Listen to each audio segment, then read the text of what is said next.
Hello everyone, you are welcome to my channel today, and in this video I'm going to show you how you can edit this photo or any photo you take in Lightroom Classic with just the tone curve. So let's get straight to the point.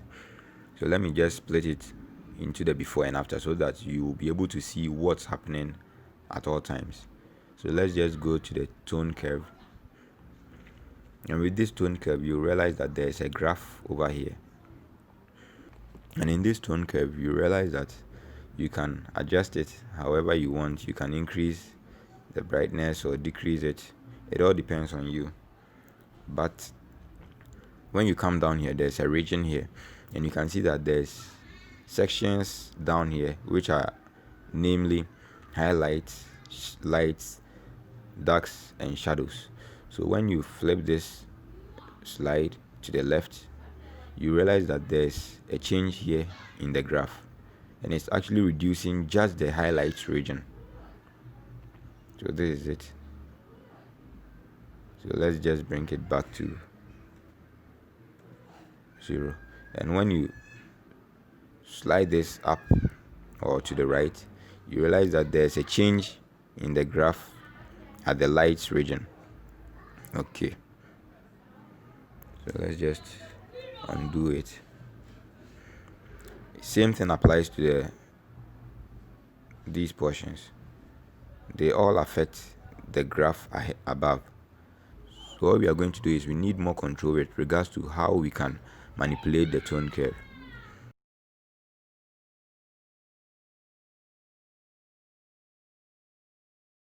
So let's just click on this option here. Now it gives us the option or the advantage of adding more points to this curve, and with these points it will give you the opportunity to manipulate specific portions of the photo. So you can manipulate it anyhow you want, depending on how you want the photo to be like. So let's just undo everything and start with the editing. So a quick explanation is, this portion of the graph is the blacks. This portion is used to manipulate the shadows. This is the mid-tones, this is the lights, and here is the highlight. So we are going to make just 3 points at the mid-tones, at the lights, and also at the shadows. Bear in mind that there's already a point at the blacks and also a point at the highlights, so we don't have to add another point there. So let's just increase the brightness of this photo, considering the fact that it's a bit dark. So I think this is okay. Let's also increase the lights a bit. So you normally hear of an S curve. A lot of photographers mention this, and it's just a curve you make in the tone curve which looks like an S.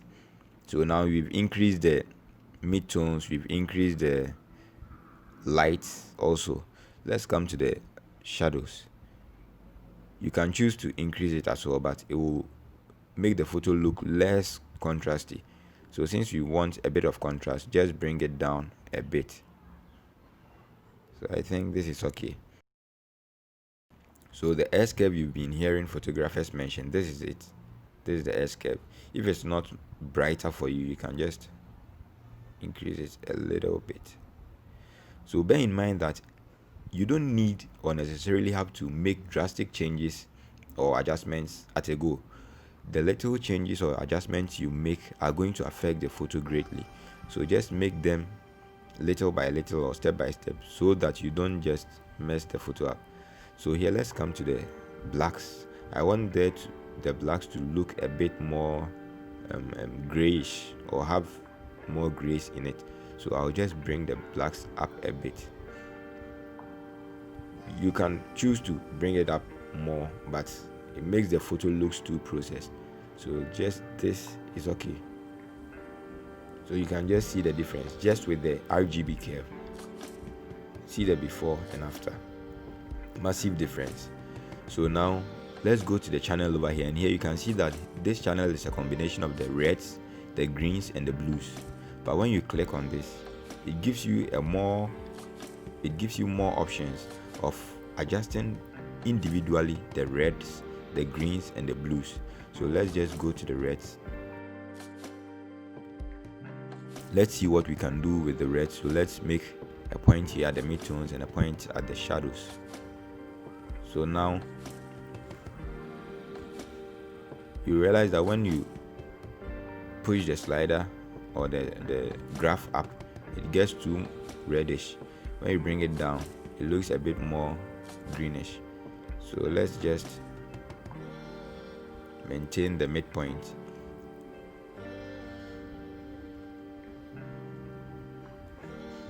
Then let's come to the shadows and just reduce the shadows a little bit to make the shadows look a little bit greeny. Yeah.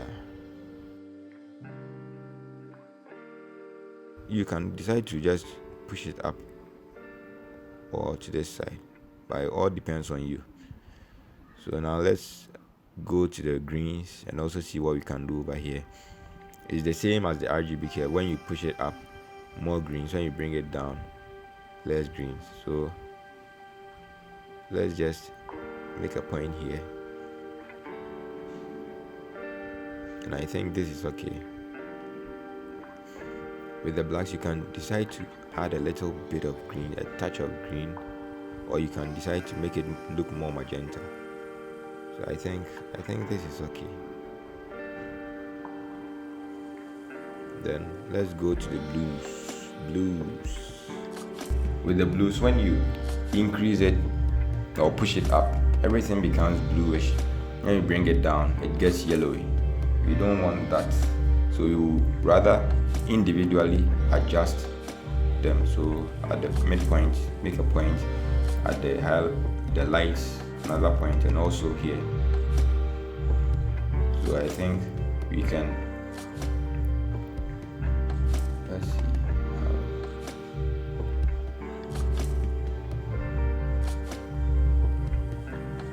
I think this is good. And over here, you can just bring it down a bit. And also at the shadows, you can increase it to make it more bluish, or you can bring it down. As I said, make little adjustments so that you don't mess up the photo. So particularly at the blacks, I want it to have more blues in the blacks. So let's just push it up a bit.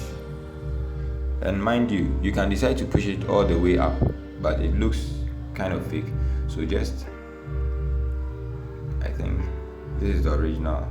This is okay. Something minimum. So let's go back to the RGB. I want it to have a little bit of blacks. And this is okay for me. So that's it. You can see the before and the after. And as I said, little adjustments. Don't just flip the points up and down, but the little adjustments you make are going to make great effects or have great effects at the end.